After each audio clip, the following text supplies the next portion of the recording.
우리가 구원의 즐거움을 회복하거나 또는 강화시킬 수 있는 여러 요소들을 살펴보고 있는데, 오늘은 찬송에 대해서 한번 생각을 해보려고 합니다.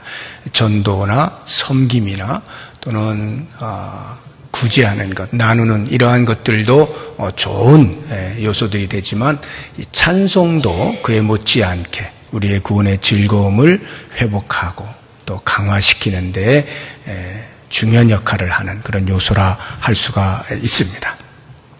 오늘 이 히브리 기자가 우리에게 주고 있는 권면을 이제 구체적으로 살펴볼 텐데, 찬송에 대해서 일반적으로 다 이야기하자고 하면 너무나 많기 때문에 다 말씀드릴 수가 없고, 이 13장 15절에 나오고 있는 이 본문에 한해서 히브리 기자가 이야기하고 있는 한 두 가지에 대해서 같이 한번 생각을 해 보려고 합니다. 히브리 기자가 이렇게 우리에게 권면하죠. 우리는 예수로 말미암아 항상 찬송의 제사를 하나님께 드리자. 이는 그 이름을 증언하는 입술의 열매라 말씀을 하고 있습니다. 이 찬송이라고 하는 것은 우리의 입술을 통해서 맺혀지는 열매라고 소개를 하고 있습니다. 그러니까 찬송이 메말라 있으면 우리의 가슴도 메말라 있는 것을 알게 됩니다. 우리의 삶을 한번 이렇게 돌아보세요. 내 삶에서 찬송이 얼마만큼 있는가? 찬송이 메말라 있으면 내 가슴이 메말라 있는 거예요. 이 찬송이라고 하는 것은 우리의 이 식어 있는 가슴을 촉촉하게 적셔줄 수 있는 이슬과도 같은 것입니다. 그래서 우리의 구원의 즐거움이 혹 식어 있다라고 하면 이 찬송이 다시금 일깨워주고 뜨겁게 불일듯 일어날 수 있도록 도와주는 그러한 역할을 한다라고 하는 것입니다. 그럼 이 히브리 기자가 우리에게 이야기하고 있는 찬송 중에서 두 가지를 우리가 생각을 해볼 텐데, 하나는 왜 찬송을 하는가라고 하는 부분과 어떻게 언제 찬송하는가라고 하는 이 두 가지 부분을 생각을 해봅니다. 먼저 왜 찬송을 하느냐라고 하는 부분에 있어서는 히브리 기자가 우리에게 이야기하기를 예수로 말미암아 찬송의 제사를 하나님께 드리자라고 합니다. 예수로 말미암아. 우리가 보통 이제 찬송을 하나님께 드린다라고 할 때, 이 찬송이라고 하는 것은 하나님의 하나님 되심을 인정하는 성도의 행위라고 볼 수가 있습니다. 그러니까 우리가 찬송을 통해서 하나님을 하나님으로 인정해 드리는 것입니다. 즉 하나님의 성품이라든가 하나님의 인격이라든가 하나님의 전 존재에 대하여 그의 마땅한, 그의 합당한 반응을 하는 것, 이것이 성도의 찬송이다라고 하는 것이죠. 사실 인류가 이 땅에서 하나님의 손에 의해서 빚어질 때 그 인류의 존재 목적이 하나님을 찬송하는 것임을 이사야 선지자를 통하여 우리에게 알게 해주고 있습니다. 우리 이사야서 43장 21절 말씀을 같이 한번 보겠습니다. 이 백성은 내가 나를 위하여 지었나니 나를 찬송하게 하려 함이니라. 이 백성은 이스라엘 백성입니다만 이스라엘 백성뿐만이 아니죠. 온 인류가 최초의 아담과 하와가 지어질 때 하나님을 찬송하는 존재로 지음을 받은 것입니다. 다만 그 아담과 하와가 타락을 하게 되면서 인류 안으로 죄가 들어오게 되고 그 죄가 눈을 가리워서 창조주 되신 하나님을 보지 못하게 만드니까 그 찬송이 하나님을 향하여 가지 못하게 된 것이죠. 바로 이와 같은 일로 인하여서 하나님께서는 구원받을 백성을 향한 당신의 뜨거운 사랑의 발로로서 예수 그리스도를 통하여 우리를 구원하시는 놀라운 은혜를 베풀어 주시죠. 이러한 구원 행위, 하나님의 구원 행위, 그러니까 이미 존재 자체로 하나님은 우리의 찬송을 받으시기에 합당한 분이시지만 우리가 타락하여서 하나님을 찬송할 수 없게 되니까 하나님이 다시금 우리를 구원의 자리로 부르셔서 하나님을 찬송하는 존재로 계속하여 만들어 가시는 거예요. 다시 말하면 우리를 구원하시는 하나님의 일하심, 하나님의 사역이 우리의 찬송을 받기에 합당한 이유가 된다라고 하는 것입니다. 우리 계시록 5장 11절에서 14절 말씀을 같이 한번 보겠습니다. 내가 또 보고 들음에 보좌와 생물들과 장로들을 둘러선 많은 천사의 음성이 있으니 그 수가 만만이요 천천이라. 큰 음성으로 이르되 죽임을 당하신 어린 양은 능력과 부와 지혜와 힘과 존귀와 영광과 찬송을 받으시기에 합당하도다 하더라. 내가 또 들으니 하늘 위에와 땅 위에와 땅 아래와 바다 위에와 또 그 가운데 모든 피조물이 이르되 보좌에 앉으신 이와 어린 양에게 찬송과 존귀와 영광과 권능을 세세토록 돌릴지어다 하니 내 생물이 이르되 아멘 하고 장로들은 엎드려 경배하더라. 사도 요한이 환상 중에 보는 것입니다. 우리가 마지막 날 주 앞에 서게 되면 이렇게 주를 둘러싼 모든 성도들이 찬송을 하게 되어 있는데 누구한테 하는가 하면 죽임을 당하신 어린 양과 보좌에 앉으신 이 죽임을 당하신 어린 양 예수 그리스도, 왜 죽임을 당하셨을까요? 우리의 구원을 위하여, 우리의 모든 죄를 대속하시기 위하여 십자가에서 죽임을 당하셨죠. 이 놀라운 구원, 이 구원을 베푸신 이에게 찬송을 올려드리는 것은 마땅하다라고 하는 것입니다. 그래서 히브리 기자가 예수로 말미암아 우리가 하나님께 찬송의 제사를 드리자라고 권면을 하고 있는 것입니다. 구약에서도 일과 타락한 이후에 하나님께서 아브라함을 들어 사용하시면서 이스라엘이라고 하는 민족을 자기 백성 삼으시고요, 그들을 끊임없이 여러 가지 환난과 어려움과 역경 가운데, 때로는 하나님 스스로의 심판 가운데에서 다시금 구원하여 주시는 일들을 반복하시는데요, 그렇게 구원하시는 목적을 정확하게 우리에게 알려주고 있습니다. 우리 한 구절 더 보겠습니다. 이사야서 57장 19절 말씀 같이 읽어봅니다. 입술의 열매를 창조하는 자 여호와가 말하노라. 먼 데 있는 자에게든지 가까운 데 있는 자에게든지 평강이 있을지어다. 평강이 있을지어다. 내가 그를 고치리라 하셨느니라. 거기를 보시면 내가 그를 고치리라, 즉 환난과 역경과 어려움 가운데에서 때로는 하나님의 심판 아래 있는, 그래 징계를 받고 있는 그들을 다시금 회복시켜 주겠다라고 할 때 그 목적이 제일 앞에 나와 있죠. 입술의 열매를 창조하는 자, 입술의 열매 찬송이죠. 다시 말하면 하나님의 구원의 손길을 맛본 사람들이 그 하나님의 구원으로 인하여 노래할 수 있도록, 입술의 열매를 맺을 수 있도록 그것을 목적하여서 구원하신다라고 하는 말이죠. 입술의 열매를 창조하시는 여호와 하나님. 그렇다고 하면 하물며 온 인류의 궁극적 문제가 되고 있는 죄를 해결해 주시기 위하여 예수 그리스도를 이 땅에 보내주신 그 놀라운 구원의 계획과 성취 앞에서 우리가 어떻게 그 하나님을 노래하지 않을 수가 있고 찬송하지 않을 수가 있겠느냐라고 하는 것입니다.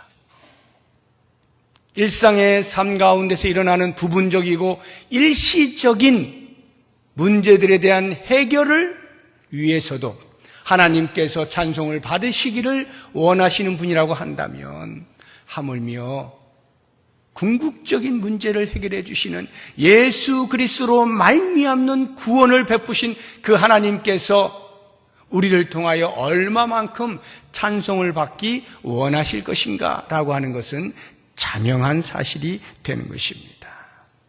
그래서 이 찬송이라고 하는 것은 반드시 구원을 경험한 사람, 하나님께로부터 구원을 받은 사람만이 올려드릴 수 있는 것이다 라고 하는 것을 알 필요가 있어요.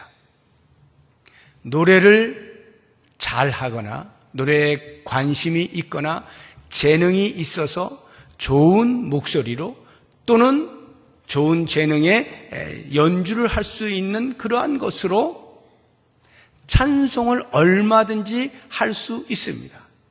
노래를 할 수 있는 거죠. 정확히 말하면. 그러나 그것이 구원의 경험이 없는 자가 하는 것이라고 한다면 결코 찬송이 되지 아니하고 노래로 머무는 거예요.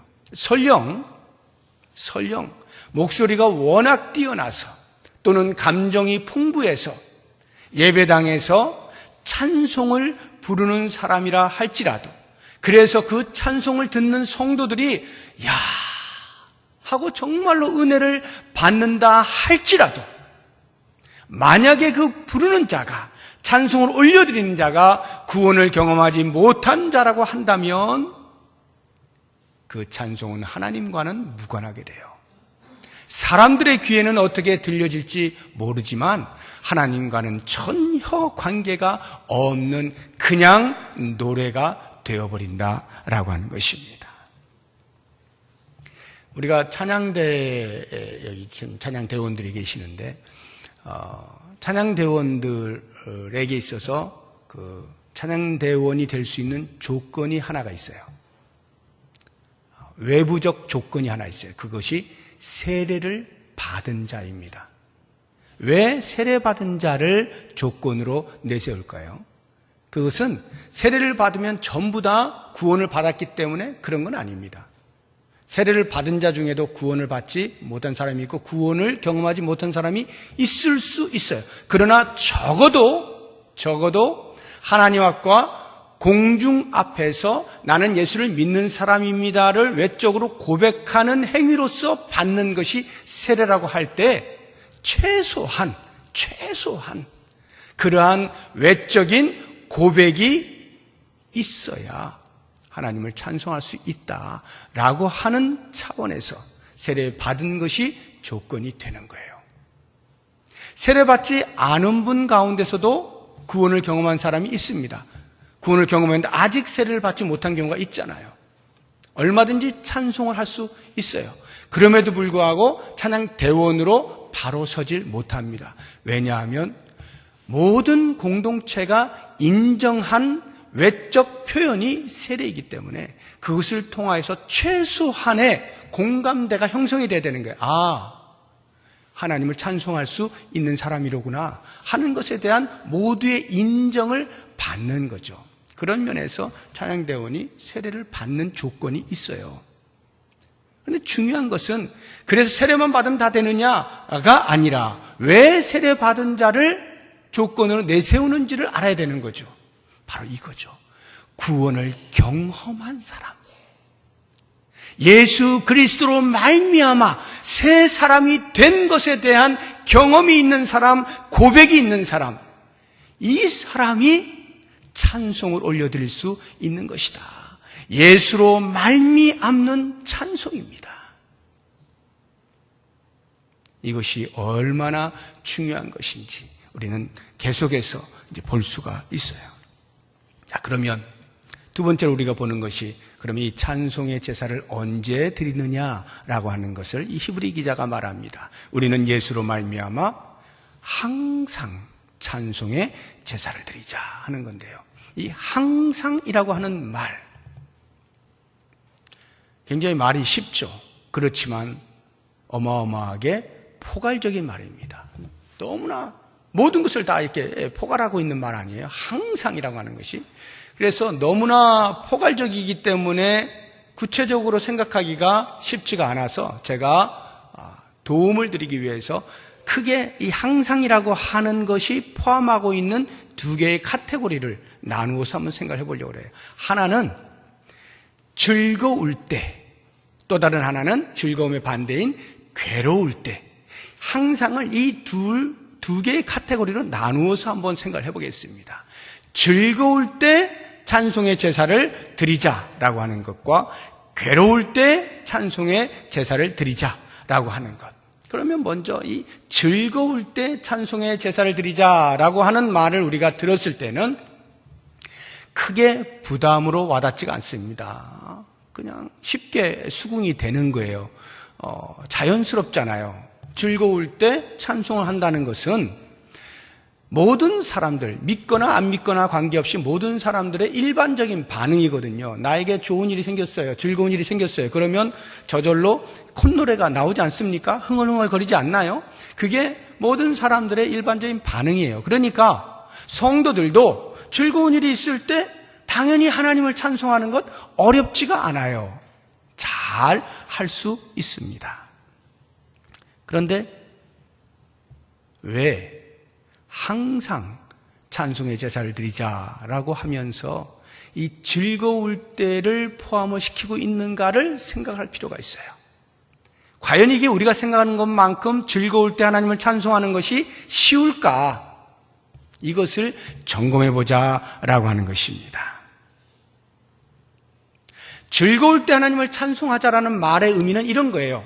그 즐거움이 어디로부터 왔는가? 내가 왜 즐거워지게 되었는가? 그 원인을 하나님께 찾는 겁니다.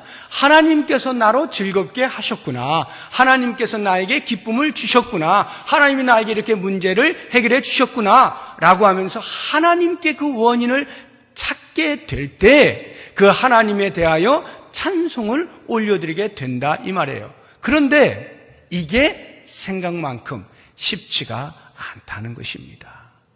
즐거울 때 하나님을 생각하기가 그리 쉽지가 않아요. 그래서 야고보 장로가 우리들에게 이렇게 권면을 하고 있는 것을 볼 수가 있어요. 우리 야고보서 5장 13절 말씀 같이 한번 읽어보겠습니다. 준비를 안 했는데 이 야고보서 5장 13절은 이런 거예요. 너희가 고난을 당하고 있느냐? 주께 기도하라. 즐거워하고 있느냐? 주께 찬송하라. 이렇게 말씀하거든요. 한번 생각해 보세요. 고난당할 때 기도하는 것 당연하죠. 누구나 합니다. 쉽습니다. 힘드니까요. 즐거워할 때 찬송하는 것? 글쎄요. 우리는 고난당할 때 불평하고 원망하고 그냥 땅을 치고 한숨 쉬고 이렇게 하는 것은 쉽게 하지만 하나님께 그래서 그 문제를 가지고 나와서 우는 것, 기도하는 것 생각만큼 쉽지가 않아요. 그러니까 야고보 장로가 그렇게 권면하는 거예요.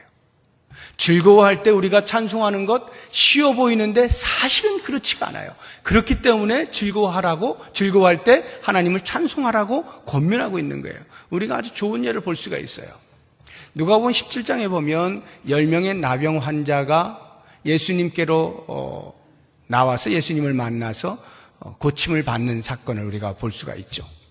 제사장에 가서 너희들의 몸을 보여라. 비록 낫지는 않았지만 그것을 믿음으로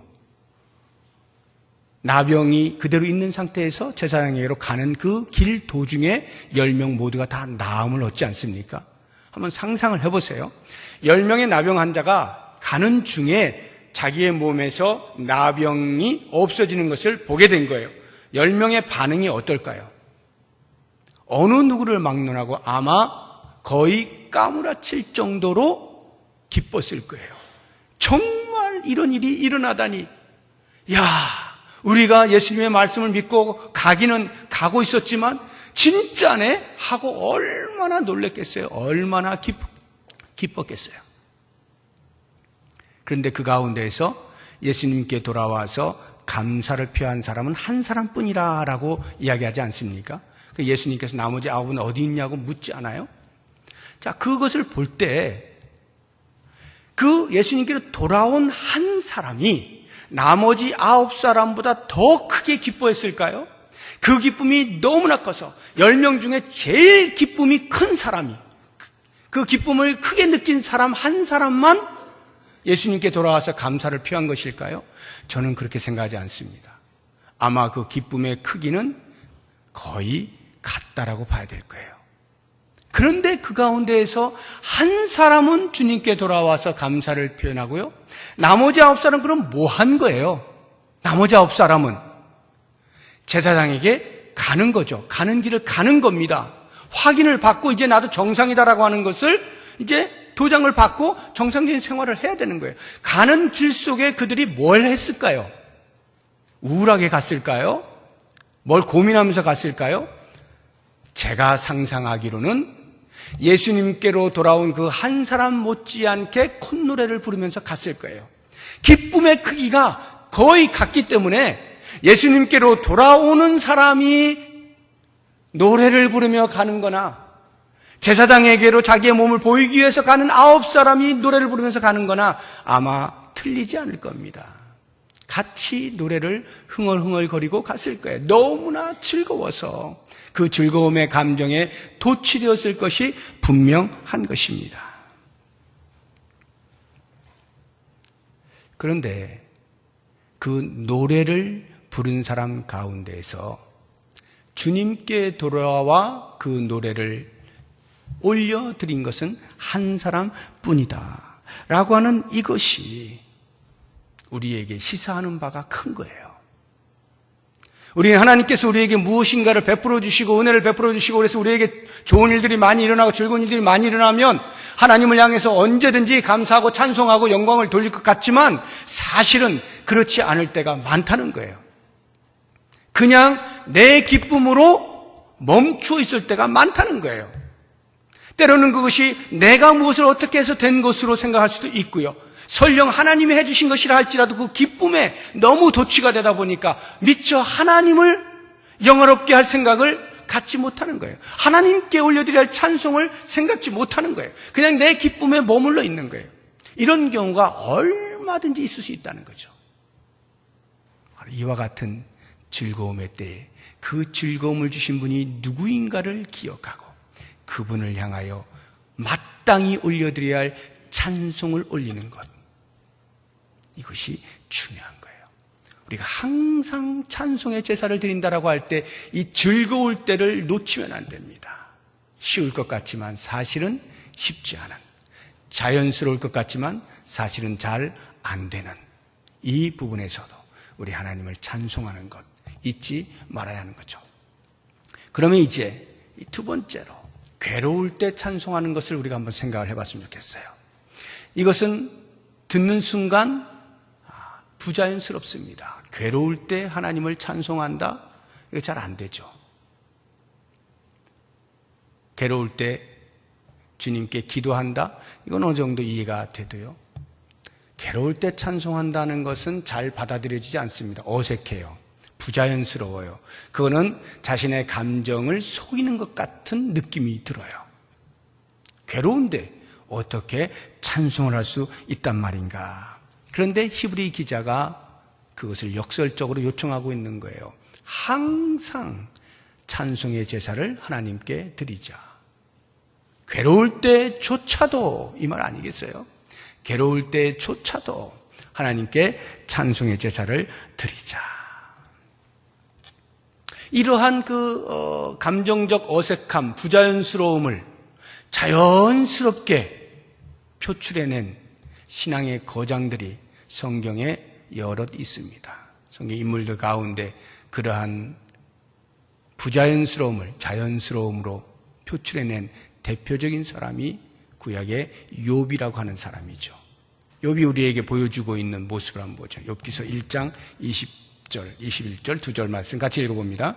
욥이 일어나 겉옷을 찢고 머리털을 밀고 땅에 엎드려 예배하며 이르되 내가 모태에서 알몸으로 나와 싸운즉 또한 알몸이 그리로 돌아가올지라.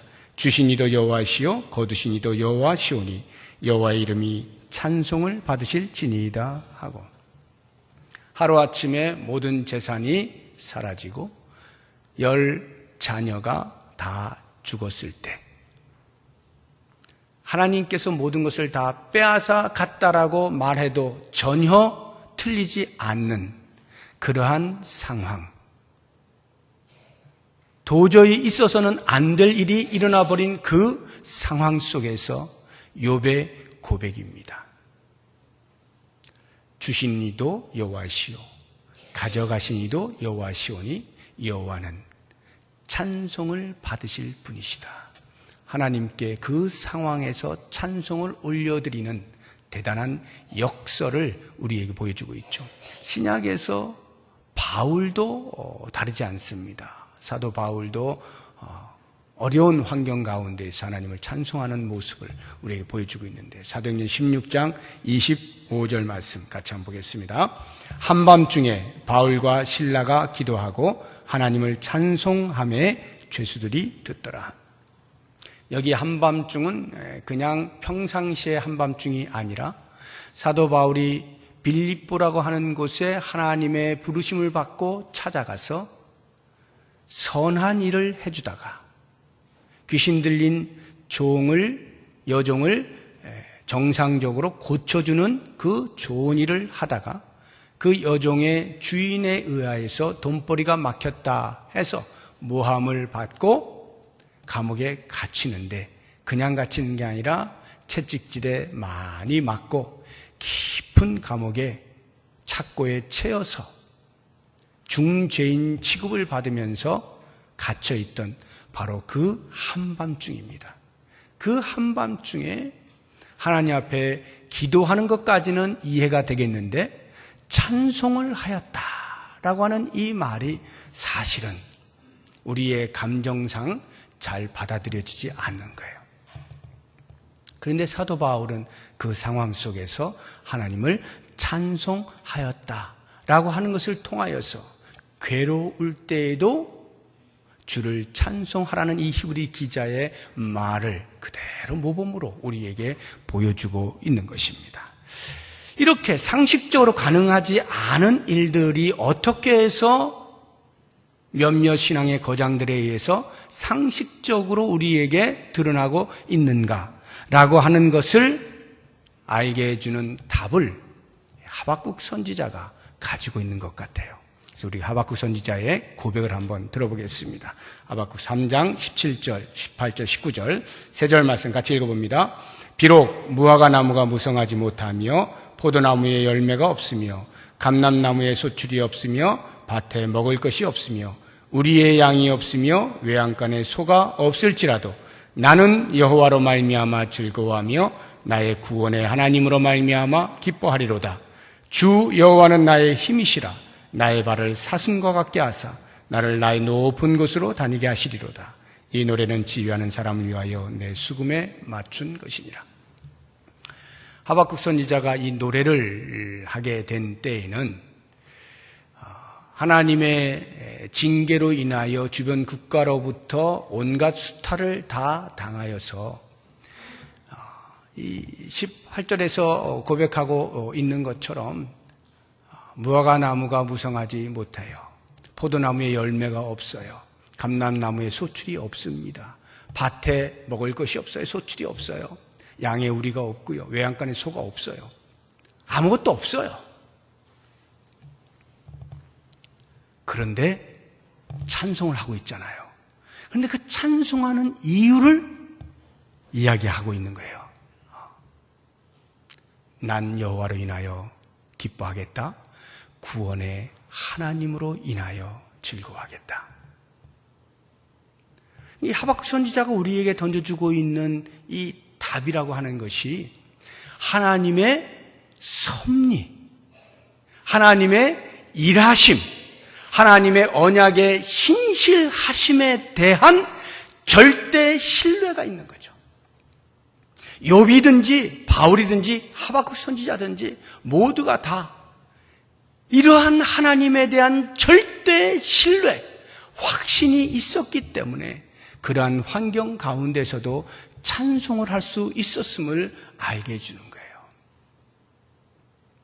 하나님이 우리를 구원하시고 그 구원을 이루어 가시기까지의 모든 과정 속에서의 하나님의 구원의 섭리가 있고 하나님의 일하심이 있는 거예요. 우리를 마침내 그리스도와 함께 영광의 자리에 앉히시고야 말겠다라고 하는 그 언약을 반드시 지키시는 신실하신 하나님에 대한 신뢰, 그것이 있을 때 비록 우리는 눈물이 나는 그 자리에서도 하나님을 찬송할 수가 있어요. 우리의 이 사고는 눈에 보이는 현상을 보는 것으로 판단할 수밖에 없어요. 어려운 환경이라고 하는 그 현실을 볼 때 우리의 사고는 눈물밖에 없는 거예요. 거기에 찬송이 있을 수가 없어요. 그런데 나 중심의 사고에서 하나님 중심의 사고로 전환을 해보세요. 나의 이 불완전하고 제한되어진 사고 안으로 하나님의 위대하시고 무한하신 전능하신 그 하나님의 구원을 가두지 말고 하나님의 시선으로 바꾸어낼 때 비록 우리의 이해 속에서 다 받아들여지지 않는 것조차도 하나님의 전능하심 때문에, 하나님의 일하심 때문에, 하나님의 섭리 때문에, 하나님의 신실하심 때문에 미지의 미래, 눈에 보이지 아니하는 미래, 그것에 대한 찬송을 부를 수가 있게 된다라는 거예요. 우리의 찬송하는 행위는 그래서 우리가 과거에 예수 그리스도로 말미암아 구원받은 은혜를 기억하면서 올려드리는 찬송도 있고 지금도 여전히 우리를 위하여 일하시고 계시는 그 하나님을 경험하면서 올려드리는 찬송도 있을 뿐만 아니라 설령 지금 당장 우리의 눈앞에 보이지 아니하는 그러나 마침내 하나님께서 우리의 구원을 완성시켜 주실 그 미래의 아름다운 자리를 바라보면서 올려드리는 찬송도 있을 수가 있는 거죠. 그런 면에서 우리의 찬송은 항상 되어야 되죠. 항상 우리 하나님께 찬송의 제사를 올려드려야 되는 겁니다. 이러한 찬송의 제사를 끊임없이 올려드리게 될 때 우리는 우리 안에서 잠자고 있던 구원의 즐거움들을 끄집어낼 수가 있게 되는 것이고요. 사라져가던 그 구원의 즐거움을 다시 찾을 수가 있게 되어지고요. 주님을 향하여서 노래하는 중에 우리의 구원의 즐거움이 점점 풍성해지는 것을 경험하게 되는 거죠. 모쪼록 사랑하는 성도 여러분, 우리가 구원의 즐거움을 느끼게 될 때 부르는 찬송도 있지만 찬송함으로 잠자고 있던 즐거움을 깨어나게 할 수도 있다는 사실을 꼭 기억하면서 혹 우리의 입술에서 찬송의 열매가 메말라 있지 않습니까? 다시 한번 이 말씀을 기억하시면서 날마다 입술의 열매를 맺어보세요. 그러한 찬송을 통해서 우리의 가슴이 쿵딱쿵딱거리기 시작하고 그 구원의 즐거움이 다시 회복되어지고 강화되어지고 그래서 이 땅을 사는 동안에 살 이유를 발견하게 되고 하나님께 영광 돌리는 그런 복된 삶이 있게 될 것을 믿고 찬송으로 가득한 우리의 삶, 우리 교회가 될 수 있기를 주의 이름으로 축복합니다. 기도하겠습니다. 하나님 아버지, 이처럼 찬송이 우리의 영혼을 깨우고 하나님을 바라볼 수 있게 해줌에도 불구하고 우리가 얼마나 찬송을 소홀히 여기고 하나님을 향하여 마땅히 올려드릴 찬송을 우리의 삶에서 배제하며 살았습니까? 용서하시고 이제 말씀을 깨달은 대로 우리의 삶에서 순간순간 언제 어느 때이든지 하나님을 찬송함으로 구원의 즐거움을 누리며 살아가는 복을 갖게 하여 주시옵소서. 예수님의 이름으로 기도드립니다. 아멘. 다 같이 자리에서 일어나셔서